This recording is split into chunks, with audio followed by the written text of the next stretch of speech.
Ensihoitaja työskentelee paineen alla nopeasti muuttuvissa tilanteissa ja asiakaskohtaamisissa, missä hoidon aloittamiseen ja päätöksentekoon käytettävä aika on lyhyt. Tapahtumaympäristö on vieras ja potilaan esitiedot voivat olla puutteellisia. Ensihoito vaatii itsenäistä päätöksentekokykyä ja tilanneherkkyyttä potilaan tilan sekä hoitotarpeen arvioinnissa.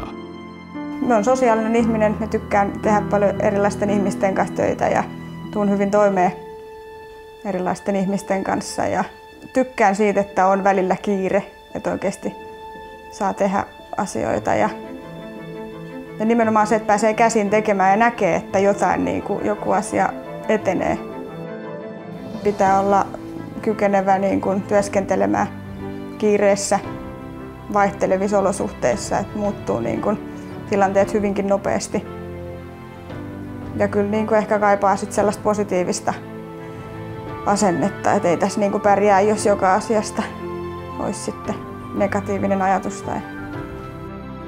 Ensihoitajat työllistyy varmaan uskoisin, että pääosin ambulanssiin sairaalan ulkopuolelle, mutta sitten myös teho-osastolle sydänvalvontaa. Sitten tähän päivystykseen, niin kuin meillä on useampi ensihoitaja tässä.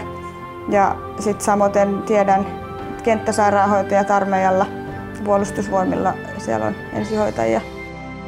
Pienestä asti on ollut VPK-toiminnassa mukaan, että varmaan se VPK-toiminta on jotenkin sitten sen ensihoitoon ehkä. Että se on ollut sellainen mielenkiintoinen asia.